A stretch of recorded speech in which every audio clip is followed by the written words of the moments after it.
നമസ്കാരം. BSNL assistant general manager C പാപ്പച്ചനെ കാറിടിപ്പിച്ച് കൊലപ്പെടുത്തിയ കേസിലെ ഒന്നാം പ്രതി പോളയത്തോട് സ്വദേശി അനിമോനും അഞ്ചാം പ്രതി ഹാഷിഫും ദൗത്യത്തിന് ശേഷം ആഘോഷത്തിനും ഒളിവ് താമസത്തിനുമായി പോയത് കൊച്ചിയിൽ. വൈറ്റിലയിലും തമ്മനത്തുമാണ് പ്രതികൾ താമസിച്ചത്. കൊലപാതകത്തിനു ശേഷം 2 ദിവസം കൊച്ചിയിൽ നിശാജീവിതം ആസ്വദിക്കാനും ഗുണ്ടാ സംഘത്തിലെ ചില സുഹൃത്തുക്കളോടൊപ്പം പാർട്ടികളിൽ പങ്കെടുക്കാനും സമയം ചിലവഴിച്ചു. വിവിധ ജില്ലകളിൽ ഗുണ്ടാ സംഘങ്ങൾക്ക് പ്രത്യേക തലവന്മാരുണ്ടെങ്കിലും തമ്മനം ആസ്ഥാനമായ ചിലർ മിക്ക സംഘങ്ങളുടെയും പൊതു സുഹൃത്തുക്കളാണ്. നാട്ടിൽ നിൽക്കാൻ പറ്റാത്ത വിധം പ്രശ്നമുണ്ടാകുമ്പോൾ പലരും തമ്മനത്തെ സുഹൃത്തുക്കളുടെ അടുത്തേക്ക് എത്താറുണ്ട്.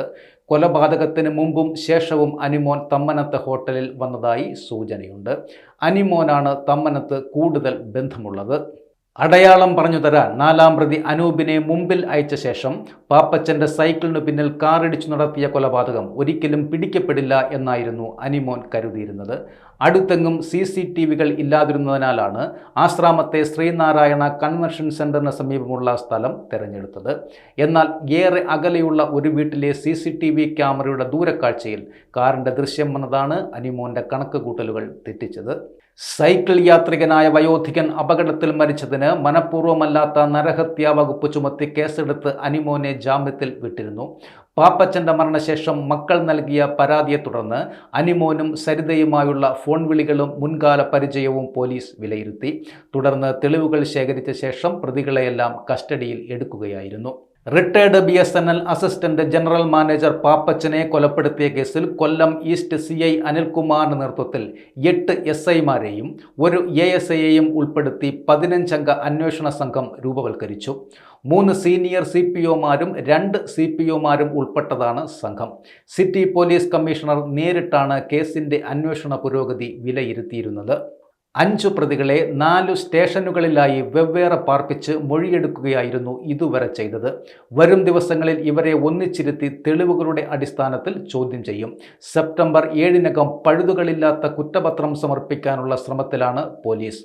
ഓരോ ദിവസത്തെയും അന്വേഷണ പുരോഗതി വിലയിരുത്തിയ ശേഷം ആവശ്യമെന്ന് കണ്ടാൽ നിലവിലുള്ള സംഘത്തിനൊപ്പം കൂടുതൽ പേരെ ഉൾപ്പെടുത്താനും ആലോചനയുണ്ട്.